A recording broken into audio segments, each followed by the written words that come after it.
Hello बच्चों, आप सभी का स्वागत है हमारे यूट्यूब चैनल पे। आज हम पढ़ेंगे कक्षा 6 की एनसीईआरटी चैप्टर नंबर 4। जो हमारा चैप्टर का नाम है बच्चों वो क्या पौधों को जानना है कि पौधों को जानिए। क्या है तो पौधों कैसे एक दूसरे से अंतर होता है। आपने देखा होगा कि कुछ पौधे बहुत बड़े बड़े होते हैं, कुछ पौधे बच्चों बहुत छोटे छोटे होते हैं। कुछ पौधों का जो पुष्प होता है, कुछ पौधे में जो पुष्प होते हैं वो क्या होते हैं, लाल होते हैं, गुलाबी होते हैं, हरा होता है। कुछ पौधे का पुष्प का कलर कैसा होता है, पीला होता है। तो कुछ पौधे का पुष्प में कुछ पौधे के पुष्प में कुछ पौधे में पुष्प ही नहीं होता है। हाँ, आपने ये देखा कुछ पौधे धरती पर रेंगते हुए चढ़ते हैं, तो कुछ पौधे पे धरती पर धब्बे की तरह होते हैं। कुछ पौधों की पत्तियां पत्तियां हरी होती तो कुछ पौधों की पत्ती का लाल होती है। आपने देखा होगा कि आपके इस चैप्टर में हम जानेंगे बच्चों कि जो विभिन्न प्रकार के पौधे होते हैं कि विभिन्न प्रकार के पौधों में के बीच क्या अंतर होता है, कि इनके बारे में जानने की सहायता मिलेगी। ठीक है, आपको बता दें कि हमारे आपके घर के आसपास निकलकर आपने देखा होगा कि चारों ओर के पौधों का परिचर्या देखा होगा। ठीक है, आप देखते हैं बच्चों कि कुछ पौधे छोटे होते हैं तो कुछ पौधे क्या होते हैं, विशाल होते हैं। जबकि कुछ पौधे या धरती पर हरे धब्बे की तरह दिखाई देते हैं। कुछ पौधे धरती पर हरे धब्बे की तरह दिखाई देते, तो कुछ पौधे की पत्तियां क्या होती है, हरी होती है। तो जबकि कुछ पौधे की पत्तियां लालिमा युक्त होती है। कुछ पौधे के फूल जो होते हैं बड़े होते हैं, लाल होते हैं। लेकिन आपको कुछ नीले होते हैं तो कुछ पौधे के पुष्प ही नहीं होते। आपको बता दें कुछ पौधे का जो फूल होता है लाल होता है, कुछ पौधे का पुष्प जो फूल होता है वो पीला होता है, किस पौधे का नीला होता है।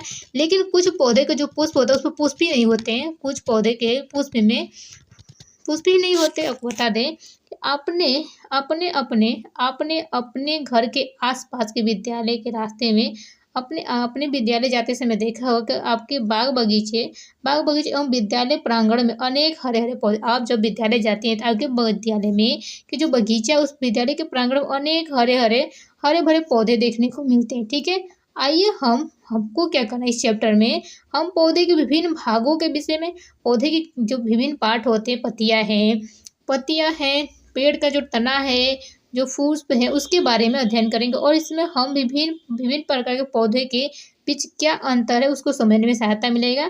क्या आप चित्र में जैसे चित्र दिखाते हैं 4.1 में पौधे के तने शाखा तथा जड़ तथा पत्ती इत्यादि में नामांकित चित्र को इन भागों में रंग भरिए। ठीक है, जैसे ये फिगर दिखाया गया है पौधे का, ये क्या है, पुष्प है, ये क्या है, फल है, ये तना है, ये क्या है, पत्ती है। ठीक है, ये कली है, क्या है, कली। कली कहाँ से ऐसे निकलता है कली, यही है कली है। ये इंटरनोड है, जहाँ पे दो डंठलों का ज्वाइंट को हम इंटरनोड कहते हैं। ठीक है, यहाँ पे नोड है। ठीक है, ये क्या है, ये प्राथमिक पुष्प का जो प्रारंभिक स्टार्ट यहाँ से होता है, ये मूल, ये जड़ होता है। ये प्राथमिक मूल है, ये द्वितीय मूल है। ठीक है, आपको बता, आइए हम प्रकृति के सैर करें और पौधे की मित्रता पर और उनके विषय पर मित्रता कर और उसके विषय के में अधिक जानकारी प्राप्त। आपको क्या करना है, आपको घूमने जाना है और पौधे से दोस्ती करना है, उसके विषय में जानकारी प्राप्त कर आपको लिखना बता दें। अब हम पढ़ेंगे, हमारा अगला टॉपिक है शाक झाड़ी और वृक्ष। आपको बता दें कि ये में बहुत से पौधे आपको बताएं कि बहुत से पौधे होते हैं, पेड़ होते हैं, पौधे बहुत बड़े होते हैं, कुछ पौधे छोटे होते हैं, कुछ पौधे उससे भी ज़्यादा छोटे हैं। तो अब हम उसके बारे में पढ़ेंगे, शाक झाड़ी और वृक्ष के बारे में। कौन सा पौधा शाक है, कौन सा पौधा झाड़ी और कौन सा पौधा वृक्ष है। ठीक है, इससे समझने से पहले एक क्रियाकलाप को देखते हैं। ठीक है, उन पौधों के उन पौधे के तने तथा शाखाओं को आपको क्या करना, पौधे और तने के शाखाओं को ध्यानपूर्वक देखना जो जो आपने कम आपसे कम लंबे, आपको बताना है कि जो पौधे आपसे कम लंबे हैं, जिनकी लंबाई आपके बराबर है तथा बहुत अधिक लंबे है, तो तने को स्पर्श कीजिए। आपको क्या करना है, जो पौधे आपसे कम लंबे हैं या जो इनकी लंबाई आपसे बराबर है या जिनकी लंबाई आपसे बहुत ही लंबे है, तो क्या करना, उसको उसको जो तना है उसको छूना यह जानने के लिए कि तना कोमल है अथवा कठोर है। आपको क्या करना है, आप कैसे पता करेंगे ये पौधा लंबा, ये पौधा शाक की झाड़ी वृक्ष। ठीक है,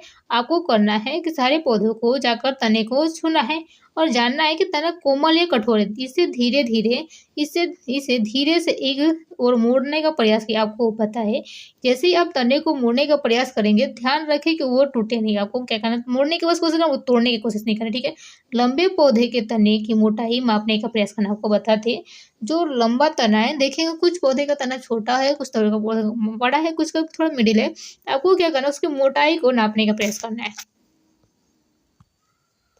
जैसे कुछ हमें यह जानना चाहिए कि शाखा की भूमि के पास तने के आधार से हर ज्यादा कुछ ऊंचाई के बाद निकलती है। आपको बता दें, जैसे आपको पता है कि हमें यह भी जानना है कि जो जानना चाहिए कि शाखा है, जो ब्रांचेज है भूमि के पास के तने के आधार से अथवा कुछ ऊंचाई के बाद निकलती है। हम अब यह देखेंगे कि सभी पौधे की साड़ी 4.1 में वर्गीकृत करेंगे और कुछ उदाहरण दिखाएंगे। ठीक है, दिखाए गए हैं। आप और अधिक पौधे को 1 2 3 कॉलमों को भर सकते हैं। कुछ अनुच्छेद के बाद के अंश के पढ़कर कॉलम 4 को भी भर देना। ठीक है, क्या करना है, जैसे वो तो टमाटर का पौधा लेना है। टमाटर का पौधे का नाम टमाटर है। टमाटर का पौधा लेना है, आपको क्या करना है, उसको टच करना है और कॉलम की ऊंचाई देखना है कितना ऊंचा है। छोटा है क्या, टमाटर छोटा होता है और वो एक ऐसा है तो हरा होता है, उसका जो तना होता है क्या तो कोमल होता है और ये मोटा नहीं होता है, कठोर भी नहीं होता है। क्या होता है, मोटा भी नहीं होता है, कठोर भी नहीं। आपको बताइए पौधे का संवर्ग, ये पौधा कैसा है, शाख है। क्या होता है, शाख है। आपको तो जो आम का वृक्ष है, आम का पौधा है, आम है, ये बहुत लंबा प्लांट है। कैसे, ये लंबा बहुत बड़ा वृक्ष है। देखिए इसका जो ये हरा कलर का नहीं होता है, ये कोमल भी नहीं होता है। ठीक है, ये तो मोटा होता है, कठोर होता है। कैसा होता है, आम कैसा होता है, आम का वृक्ष कैसा होता है, मोटा होता है, कठोर होता है। इसके जो तना, ये क्या, जो काल शाखाएं कहाँ से निकलती है, शाखाएं कहाँ से निकलती है, निकली है आपको बता दें तने के ऊपर से। ब्रांचेज कहाँ से निकलती है, आम के पेड़ पर ब्रांचेज तने के ऊपर से निकलती है। और जो पौधे का जो संवर्ग, पौधे किस में आता है, वृक्ष में आता है। पौधे का जो संवर्ग किस में आता है, वृक्ष में आता है। नींबू का पौधा कैसा होता है, कॉलम की ऊंचाई कितनी होती है, थोड़ा सा लंबा होता है। नींबू का पौधा थोड़ा सा क्या होता है, लंबा होता है। टमाटर के वृक्ष की अपेक्षा थोड़ा सा लंबा होता है। ठीक है, ठीक है। जो इसका जो हरा, ये हरा होता है, हरा ही होता है। यह भी क्या होता है, हरा होता है। ये कोमल भी होता है, नहीं कोमल है, कठोर होता है। यह कैसा होता है, कठोर होता है। क्या, नींबू का वृक्ष, नींबू का जो पौधा होता है बड़ा होगा तो थोड़ा कठोर होगा। और तने का आधार से जो शाखाएं कहाँ से निकलती है, तने के आधार से निकलती है, तने के आधार से निकलती है। ठीक है, आपको पता है जो पौधे का संवर्ग कहाँ है, झाड़ी में आएगा। कैसे आएगा, झाड़ी में आएगा। ठीक है, एक सुझाव दिया गया कि पौधों को कम से कम क्षति पहुंचाए, इसलिए आप 4 5 विद्यार्थी के समूह में कार्य कर सकते हैं। आपको बता दें, पौधों को कम से कम क्षति पहुंचाना, इसलिए आपको 4 से 5 विद्यार्थी के साथ समूह में कार्य कर सकते हैं। बच्चों, कोमल तने वाले पौधे के अध्ययन के लिए खरपतवार का भी प्रयोग कर सकते हैं। आपको बता दें, कोमल तने वाले पौधे को अध्ययन के लिए खरपतवार का भी प्रयोग करें। और क्या आप जानते हैं कि खरपतवार क्या है, आपको बता दें कोमल तने के लिए अध्ययन करना था, वो खरपतवार का यूज करने के लिए कहा जा रहा है। लेकिन आपको पता है कि खरपतवार क्या है, खेतों में बगीचों में और गमलों में कुछ अनचाहे पौधे स्वतः ही उग जाते हैं। आपको बता दें, खेतों जैसे हमारे गमलों में या बगीचों में कई अनचाहे पौधे स्वतः ही अपने आप से ही उग जाते हैं। क्या आपने किसानों को इन खरपतवार को खेतों से उखाड़ते हुए देखा होगा। आप देखते हैं कि जैसे हमारे गमले में प्लांट लगाते हैं, पौधा लगाते हैं, उस पौधे में भी एक अलग से पौधा जम जाता है। उसको लगाने की जरूरत नहीं है, वो स्वयं ही जम जाता है, उसको ही हम खरपतवार कहते हैं। ठीक है जी, इस सारणी में हमने देखा है कि इन लक्षणों के आधार पर हम अधिकांश पौधों को 3 संवर्गों में बांटे। कितने संवर्ग में, 3 संवर्गों में वर्गीकृत कर सकते हैं। ठीक है, ये वर्ग शाख, झाड़ी तथा वृक्ष है। आपको बताते हैं, चित्र में दर्शाते हैं कौन सा प्लांट शाख है, कौन सा प्लांट झाड़ी है, कौन सा प्लांट वृक्ष है। आपको तो हरे कोमल तने वाले पौधों को हम शाख कहलाते हैं। बता दें, जो हरा होगा और तने जिसका कोमल होगा उसको कहते हैं शाख कहते हैं। ये सामान्यतः छोटे होते हैं। शाख का जो प्लांट होते हैं, शाख वाले जितने पौधे होते हैं वो कैसे होते हैं, हरे होते हैं। उनका जो तना होता है कोमल, तो सामान्यतः कितने छोटे होते हैं। ठीक है, जैसे ये क्या है, ये तुलसी जी का पौधा किस में आएगा, शाख में आएगा। शाख में क्योंकि उसका तना कोमल होता है और हरा भी होता है। ठीक है, और सामान्यतः छोटा भी होता है। ठीक है, और अक्सर इनमें कई शाखाएं नहीं निकलती। बता दें, इनसे कई शाखाएं, ब्रांचेज नहीं निकलती है। ठीक है, आपको बताते हैं, कुछ पौधों से शाखाएं तने के आधार के समीप से निकलती है तथा तना क्या होता है, कठोर होता है, अधिक मोटा नहीं होता। इन्हें झाड़ी कहते हैं। आपको बता दें, वो प्लांट जिन्हें हम झाड़ी कहते हैं, इनकी जो शाखाएं होती है तने के आधार के समीप से नहीं निकलती। आपको बता दें, जो झाड़ी वाले प्लांट होते हैं, झाड़ी वाले प्लांट में जो शाखा, पौधों की शाखाओं से, झाड़ी वाले जितने भी प्लांट होते हैं उनमें शाखाएं क्या, तने के आधार के समीप से ही निकलते हैं। तना क्या होता है, कठोर होता है और अधिक मोटा भी होता है। क्या होता है, तना क्या होता है, अधिक आधार के समीप होता है।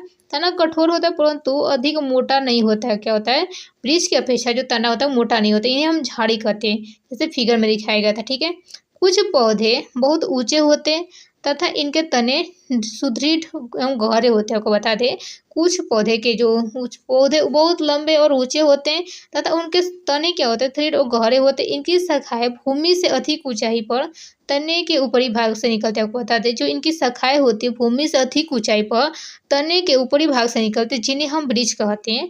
वृक्ष किसे कहते हैं? वो पौधा जिसमें जो वो पौधा जो बहुत ही ऊंचे होते हैं, जो पौधा वो बहुत ऊंचे होते हैं, जिनके तने की सुदृढ़ और जो तना होता है सुदृढ़ और गहरे होता है, और जो इनकी शाखाएं होती है भूमि की अधिक ऊंचाई से तने के ऊपरी भाग से निकलती है, उन्हें क्या वृक्ष कहते हैं। जैसे आपको आम का पेड़ के बारे में दिखाएंगे बताएंगे, ठीक है, बताए हैं। वो क्या आम के वृक्ष क्या एक पेड़ है, ठीक है।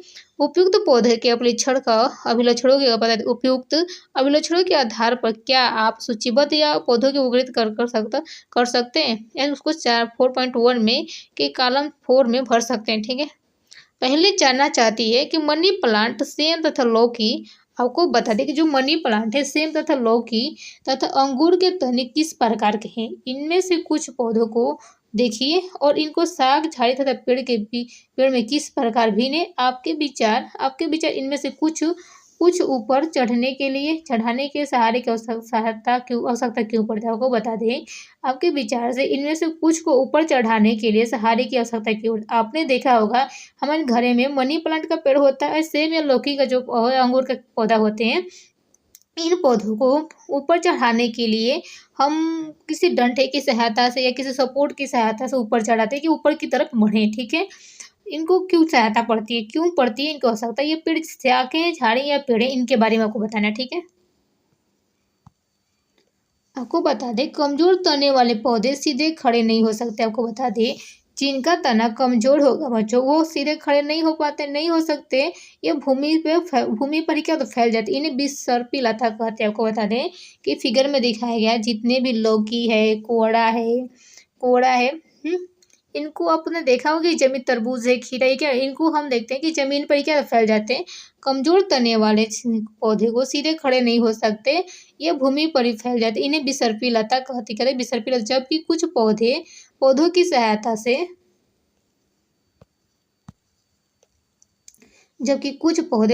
पौधों की सहायता से ऊपर चढ़े ऐसे पौधों को आरोही लता कहलाते हैं। ये साग झाड़ी पेड़ों से भिन्न होते क्या होते हैं, ये साग झाड़ी से थोड़ा भिन्न होता है। आपको बता दें संभवतः आप अपने विद्यालय में बच्चों अथवा घर पर कुछ पौधे को देखभाल करते होंगे तो अपने घर अथवा विद्यालय में पाए जाने वाले वृक्ष, झाड़ी तथा बिसर्पी लता के दो पौधे के नाम लिखना है। आपको क्या करना है बच्चों कि आपके घर के आसपास या विद्यालय में जो भी पेड़ पौधे उनको बारे में आपको दो ऐसे प्लांट को खोजना है जो वृक्ष हो, झाड़ी और बिसर्पी लता है, दो वो नाम लिखकर बताना, ठीक है। लिखकर बताना है कमेंट बॉक्स में, ठीक है। तना क्या है, तना क्या होता है उसके बारे में पढ़ेंगे, ठीक है। आपको बता दें कि अभी तक न हमने पौधे के तना कौन सा पौधा शाख है, कौन सा पौधा झाड़ी है, कौन सा पौधा वृक्ष है उनके बारे में देखें, और कौन सा पौधा सर्पी लता है, कौन सा पौधा और कौन सा पौधा बिसर्पी लता है, कौन सा पौधा अरोही लता है उसके बारे में देखें। अब हम पढ़ेंगे पौधों के तना, पौधों का तना क्या होता है उसके बारे में। अपने आसपास के पेड़ पौधों को देखें। आपको क्या करना है बच्चों, अपने आसपास के पेड़ पौधों को देखना है, उनके तने पर पाई जाने वाली विभिन्न संरचनाओं एवं भागों को देखना। आपको बता दें कि जो तनों पर पाए जाने वाली विभिन्न संरचनाओं एवं भागों के करना देखना, और अवलोकन की तुलना अपने साथी द्वारा करना है। क्या करना है, उसको देख कर आना, उसके अवलोकन कर देख कर आने के बाद उसका अवलोकन करना दें, तुलना करना है कि ये प्लांट ऐसा था, ये प्लांट। आपको बता दें तने में पत्तियां, शाखाएं, कली, फल तथा फूल होते हैं। आपको बता दें कि तने में पत्तियां, शाखाएं, फूल तथा फूल होते हैं। अब इसको समझने से पहले कि ये क्रियाकलाप करते हैं। आवश्यकता समझ 1 गिलास जल लाल स्याही 1 गिलास जल, लाल स्याही 1 गिलास जल तथा लाल स्याही या शाखीय पौधा 1 ब्लेड लेना है। क्या आपको क्या करना है बच्चों, आपको ये क्रियाकलाप करना है, ठीक है। 1 गिलास लेना है, जल लेना है, लाल स्याही लेना है, शाखीय पौधों एवं 1 ब्लेड लेना है, ठीक है, जैसे फिगर में दिखाया गया, ठीक है। आपको क्या करना है बच्चों, एक गिलास को 1/3 जल से भर देना। क्या करना है, गिलास को 1/3 जल से भरना, जल में लाल स्याही कुछ की बूंदे डाल देना। आपको क्या करना है, जल में लाल स्याही की कुछ बूंदे डाल देना। शाख के तने को गिलास में रखना। आपको बता दें, जो शाख लिए थे, जो प्लांट लिए थे, उसको क्या गिलास में रख देंगे। आपने क्या देखा, अगले दिन इन शाखाओं का अवलोकन करना। आपको बता दें कि रख देना है, दूसरे दिन आकर आपको उसको देखना है। ठीक है, शाखाओं को देखना है, अवलोकन करना है। क्या इस शाखा के कुछ भाग लाल नजर आते हैं? आपको बता दें, क्या आप दूसरे दिन आकर देखते हैं तो क्या उस जो पौधा लिए थे, उस पौधे का जो भाग कुछ लाल दिखा था? आपने देखा है कि तने के रंग ऊपर चढ़ जाएगा। आपको बता दें कि आपने देखा कि तने में रंग ऊपर चढ़ गया।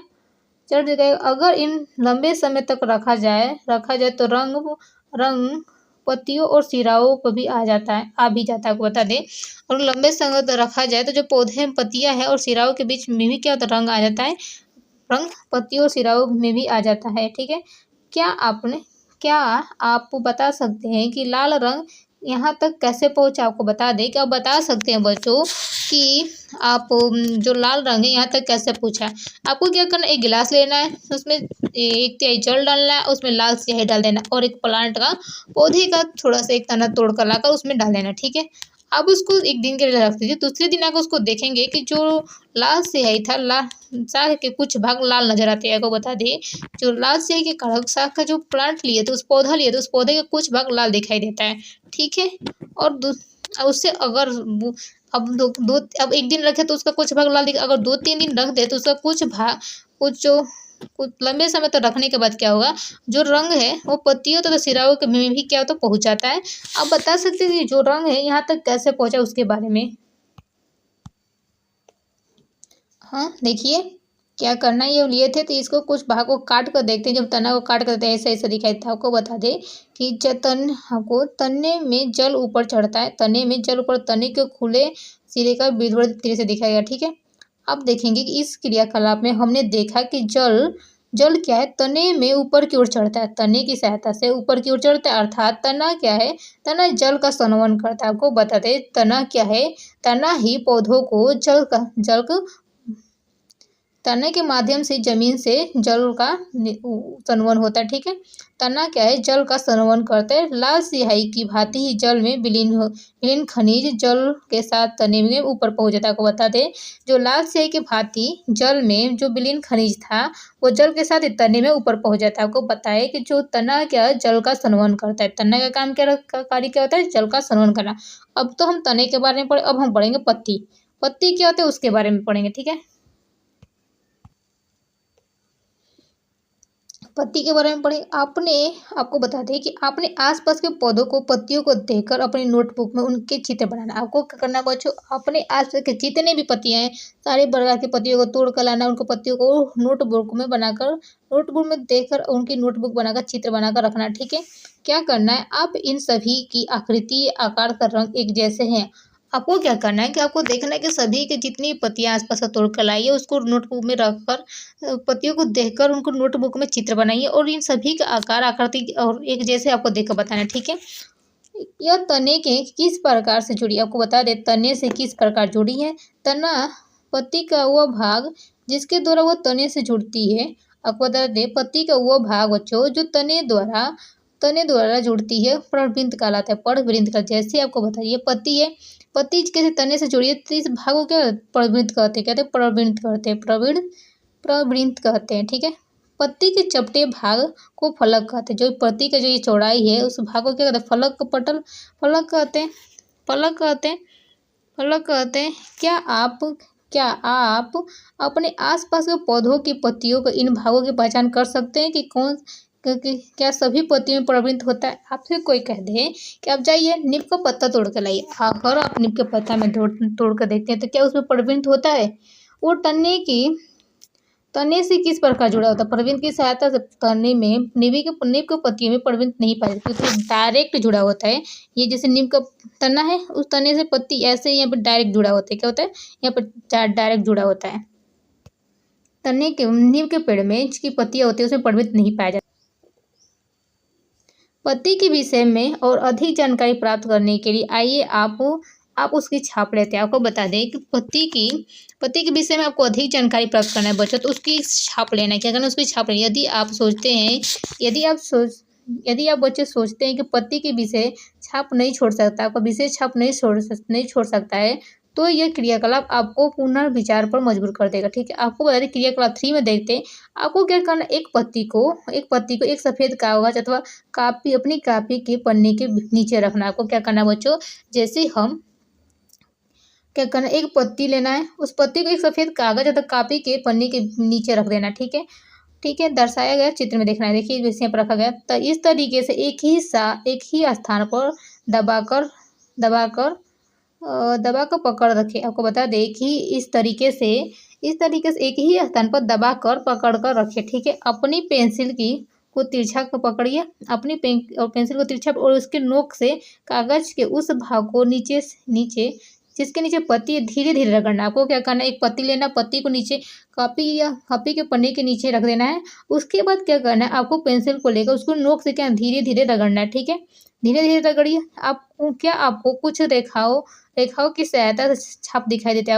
आपको कुछ रेखाओं के साथ छाप दिखाई देती है? क्या यह छाप पत्ती की तरह दिखती है?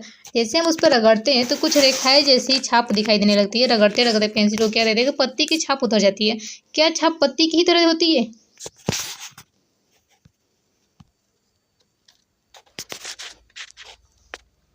जो पत्ती की इन रेखीय संरचनाओं को सिरा कहते हैं। आपको बता दें, जो पत्ती को हम रगड़ते हैं तो जो उसपे रेखीय संरचना बनती है, उन संरचनाओं को क्या हम सिरा कहते हैं।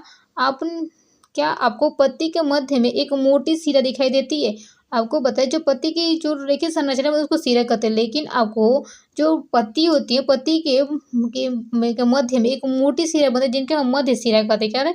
मध्य सिरा। पत्तियों पर सिराओं द्वारा बनाए गए डिजाइन को सिरा विन्यास कहते हैं। आपको बता दें, पत्तियों को बनाए गए सिरा विन्यास को डिजाइन को हम सिरा विन्यास कहते हैं। सिर्फ यदि यह डिजाइन आपको बता दें, यदि बच्चों यह डिजाइन मध्य सिरा के दोनों ओर जाल जैसा है तो यह सिरा विन्यास जालिका रूपी कहलाता है। आपको बता दें कि जैसे ही आप देखते होंगे कि सिरा विन्यास सिरा विन्यास कहते हैं। यदि यह डिजाइन मध्य सिरा के दोनों ओर जाल जैसा होता है तो उसे सिरा विन्यास या जालिका रूपी कहलाता है। आपने देखा होगा कि घास की पत्तियों में यह सिरा एक दूसरे के समांतर है। घास की पत्तियों में यह सिरा एक दूसरे के समांतर ऐसा सिरा विन्यास को समांतर सिरा विन्यास कहते हैं। आपने देखा होगा घास की पत्तियां कि सिरा विन्यास एक दूसरे के समांतर होती हैं, तो ऐसे सिरा विन्यास को समांतर सिरा विन्यास कहते हैं, ठीक है।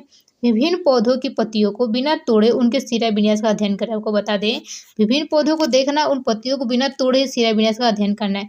आइए अब हम यह जानने का प्रयास करेंगे पत्तियां का कार्य क्या कर जो पत्तियां होती हैं पौधे में क्या कार्य करती है उनके बारे में देखेंगे, ठीक है। पत्तियां पौधे में पाई जाती हैं, तो पौधे में पत्तियां का क्या कार्य है उसको देखने से पहले हम देखेंगे एक क्रियाकलाप करते हैं, ठीक है। आवश्यक सामग्री में आपको क्या है, एक साग का पौधा लेना है।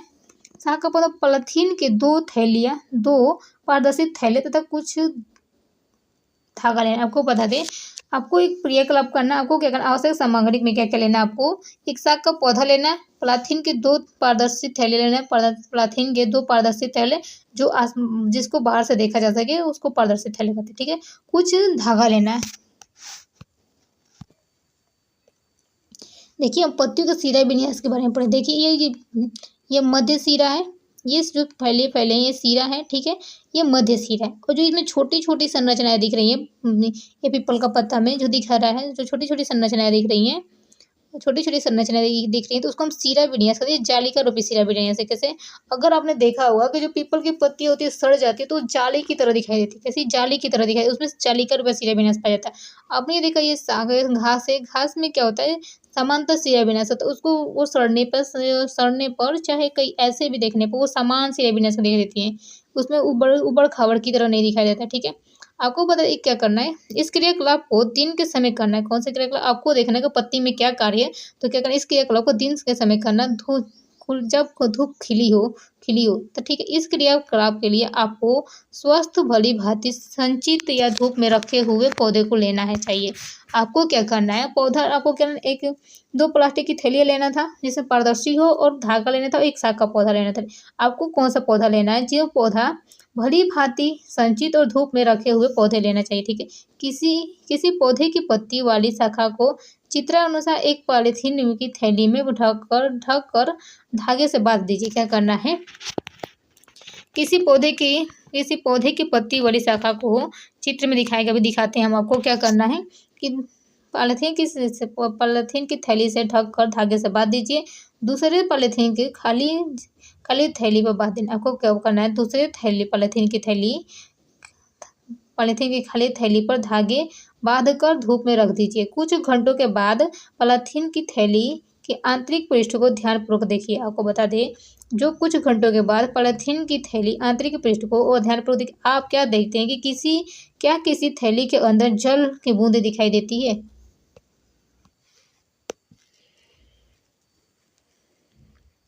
दूसरे पॉलीथीन की खाली थैली पर भी धागा बांधकर धूप में रख दीजिए। आपको क्या करना है, दूसरा जो पॉलीथीन की थैली लेते हैं उसको भी पॉलीथीन की जो खाली थैली है उस पर भी धागा बांधकर धूप में रख देना, ठीक है। कुछ घंटों के बाद हम क्या देखते हैं, पॉलीथीन की थैली के आंतरिक पृष्ठ को ध्यानपूर्वक देखना। आपको क्या करना, कुछ घंटों के बाद जो पॉलीथीन की जो आंतरिक थैली के पृष्ठ है उसको ध्यानपूर्वक देखना। आप देखते हैं कि किसी थैली के अंदर जल की बूंदें दिखाई देती है। आपको बता दें, क्या किसी थैली के अंदर जल की बूंदें दिखाई देती है, किस थैली में जल की बूंदें दिखाई देती हैं।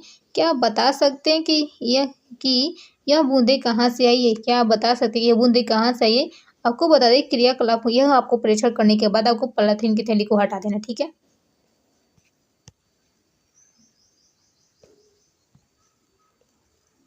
हम बता दें, आपको बता दें जल की जो बूंदें हैं वो पत्ती से जल वाष्प के रूप में निकलती है। आपको बता दें, जिस पॉलीथीन की थैली में जल एकत्रित हुआ था वो आपको बता दें जल की बूंदें कहाँ से एकत्रित हुई थी, ये जल की बूंदें पत्तियों से एकत्रित हुई, क्योंकि जल की बूंदें पत्तियों से जलवाष्प के रूप में निकलती है। जलवाष्प के रूप में इस क्रिया को हम क्या वाष्पोत्सर्जन कहते हैं। क्या कहते हैं, वाष्पोत्सर्जन कहते हैं। इस प्रक्रम के द्वारा पौधे बड़ी मात्रा में जल को वायुमंडल में क्या छोड़ते हैं। क्या करते हैं, वाष्पोत्सर्जन की प्रक्रिया, अगर हम किसी पौधे के प्लांट में पत्तियों में पॉलीथीन बांध कर रखते तो उसमें क्या होती है, झिल्ली में पानी एकत्रित होने लगी थी, जल एकत्रित होने लगा था। उस एकत्रित जल को किस वाष्पोत्सर्जन की प्रक्रिया प्लांट में क्या रुक गया था, पत्तियों में क्या था रुक गया था, जिसके कारण वो कुछ बूंदें क्या होते पानी की रुक गई थी, ठीक है। तो अब हमें ऐसे पता चला है कि जैसे हम उसको करके देखे तो हमें पता चला कि पत्तियों में क्या होता है, वाष्पोत्सर्जन होता है, ठीक है। हमने पत्तियों के ऊपर थैली को क्यों बांधा था, थैली के ऊपर क्यों बांधा था क्योंकि क्या पौधे में वाष्पोत्सर्जन से निकली जल वाष्प को हम अन्यथा देख पाते। अगर हम पत्तियों को थैली से न बांधते तो कैसे हमें पता चलता है कि पौधे में वाष्पोत्सर्जन की प्रक्रिया होती है, ठीक है। क्या पौधों में निकले जल वाष्प को हम अन्यथा देख ही नहीं पाते कि पौधों में वाष्पोत्सर्जन की प्रक्रिया होती है, ठीक है। अध्याय 3 में इन क्रियाकलापों के विषय में स्मरण कीजिए। अध्याय 3 में हमने पढ़ लिया है, ठीक है। जिसमें जल विभिन्न अवस्थाओं में बदल जाता जिसमें जल क्या विभिन्न अवस्थाओं में बदल जाता था। क्या आप इनके विषय में बता सकते हैं कि उस प्रक्रम का नाम बताइए जिसके कारण जल बूंदों के रूप में पुनः पॉलीथीन की थैली में दिखाई देने। आपको बताइए उस प्रक्रम का नाम बताइए जिसके कारण हमने पढ़ा था जल जो ठोस से द्रव से गैस में चेंज होता था। हाँ, तो उस अवस्था के बारे में पढ़ें, ठीक है। अब आपको उस प्रक्रम का नाम बताना है जिसके कारण जल बूंद के रूप में पुनः एक पॉलीथीन की थैली में दिखाई देने लगता है। पत्तियों का और भी कार्य, आइए इसका अध्ययन करते हैं, ठीक है।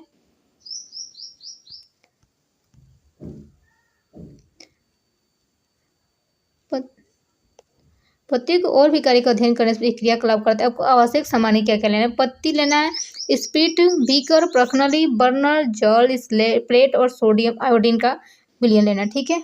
प्रखनली में एक पत्ती रखिए। आपको क्या करना है, कहीं से पत्ती तोड़ कर लाना, एक प्रखनली में एक पत्ती रखिए, उसमें पर्याप्त मात्रा में स्पिरिट डाल देना। क्या करना है, स्पिरिट डाल देना जिसमें पत्ती उसमें पूरी तरह डूबी रहे। आपको बता दें स्पिरिट इतना डालना है जिससे पत्ती तैरती रहे, डूबी रहे, ठीक है। अब इस प्रखनली को जल से आधे भर देंगे। क्या करना है, आधे भरे। आपको प्रखनली को जल से आधे भरे बीकर में रखना है। और जो प्रखनली में लिए थे उस प्रखनली में जल पत्ती डाले थे, उसमें पत्ती में क्या करते जल डाल दिए थे, स्पिरिट डाल दिए। तो अब क्या करना, प्रखनली को जल से आधे भरे बीकर में क्या डाल देना, रख देना, ठीक है। बीच रखना है, बीकर में रखिए।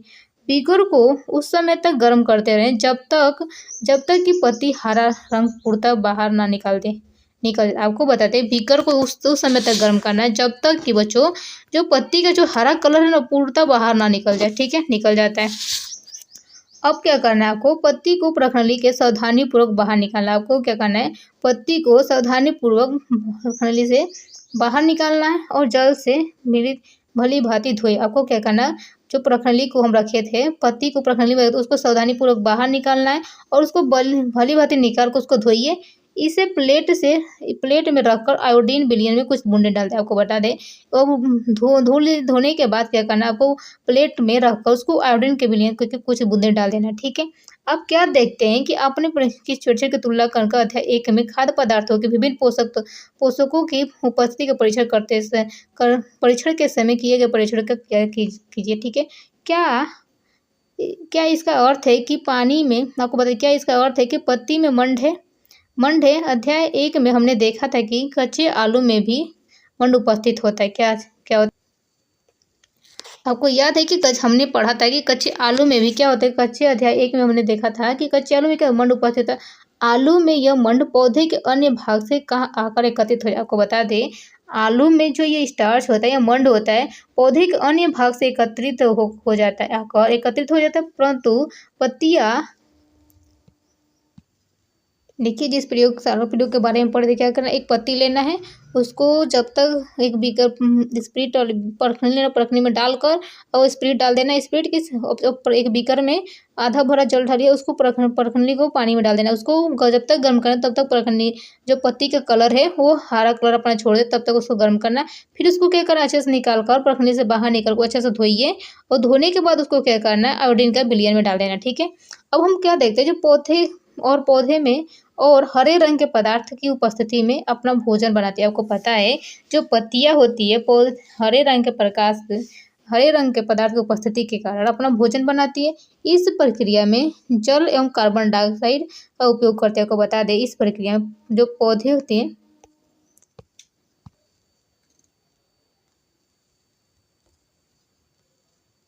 आपको बता दें जो पत्तियां प्रकाश और हरे रंग के पदार्थ की उपस्थिति में अपना भोजन बनाती है। इस प्रक्रिया में जल तथा कार्बन डाइऑक्साइड उपयोग करते हैं। आपको बता दें, जो पत्तियां हैं प्रकाश और हरे रंग के पत्तियों में एक हरे रंग का पदार्थ की उपस्थिति के में अपना भोजन बनाती है। इस प्रक्रिया में क्या होता है, जल तथा कार्बन डाइऑक्साइड उपयोग करते हैं। आपको बता दें, भोजन बनाने में जल तथा कार्बन डाइऑक्साइड, इस प्रक्रिया को प्रकाश संश्लेषण करते हैं। क्या करते हैं, वाष्पसर्जन भी होता है, प्रकाश संश्लेषण होता है। इस प्रक्रिया में ऑक्सीजन निष्कासित होता है। आपको बता दें, पत्तियां अपना भोजन बनाती है। पत्तियां होती है प्रकाश और हरे रंग के पदार्थ होता है जिसे क्लोरोफिल कहते हैं। क्लोरोफिल की उपस्थिति से ही अपना भोजन बनाती है। इस प्रक्रिया में क्या होता है, जल तथा कार्बन डाइऑक्साइड का उपयोग करती है। क्या करती है, इस प्रक्रिया में जल तथा कार्बन डाइऑक्साइड का उपयोग करते हैं। इस प्रक्रम को प्रकाश संश्लेषण कहते हैं। इस प्रक्रम में ऑक्सीजन का निष्कासन होता है। अब बता दें, पत्तियों द्वारा संश्लेषित भोजन अतः पौधे के विभिन्न भागों में मंडल के रूप में संग्रहित होता है। आपको बताते हैं, मंडल के रूप में संग्रहित। आपको बता दें, जो पत्तियां में प्रकाश संश्लेषण द्वारा क्या होता है, भोजन का निर्माण होता है। यह भोजन पौधे के विभिन्न भागों में क्या होता है, मंड के रूप में क्या संग्रहित होता है, स्टोरेज होता है। अब तक हमने जो क्रियाकलाप किए उनमें हमने देखा कि तना पत्ती को जल पहुंचाता है। हमने देखा कि जो क्रियाकलाप हमने करते करते आए हैं और देखते हैं कि जो तना है पत्ती को जल पहुंचाता है और पत्ती जल का उपयोग करके अपना भोजन बनाता है। तना क्या करता है, जल पहुंचाता है। जल पहुंचाने के बाद जो पत्ती है उसका उपयोग कर तना जल पहुंचाने का करता है। तना पत्ती को जल पहुंचाता है और पत्ती क्या है, जल का उपयोग करके भोजन बनाने के लिए करती है। पत्तियों से जल कुछ मात्रा का ह्रास होता है। पत्तियों से जल का कुछ मात्रा का ह्रास होता है, हानि होता है। और हानि होता है, ह्रास होता है, वाष्पसर्जन के द्वारा होता है। तने और पत्तियों में जल कैसे प्राप्त होता है, अब हमको देखना है कि तने और पत्तियों में जल कैसे प्राप्त होता है। तने और पत्तियों को जल कैसे प्राप्त होता है, यह कार्य जड़ करता है। आपको बता दें, यह कार्य कौन करता है, जड़ करता है। हमने देखा है कि जो तना है वो जल को पत्तियों तक पहुंचाता है। पत्तियां क्या है, जल का उपयोग करके भोजन बनाती हैं। लेकिन आपको बता दें कि पत्तियों में तने में जल कहाँ से आता है और पत्तियों को जल कैसे प्राप्त होता है, इनके बारे में पढ़ेंगे। अब हमारा अगला टॉपिक है जड़ क्या है, जड़ के बारे में देखेंगे। तो इस वीडियो कैसी लगी, वीडियो अच्छी लगी तो वीडियो को लाइक शेयर और सब्सक्राइब करना प्लीज ना भूलें।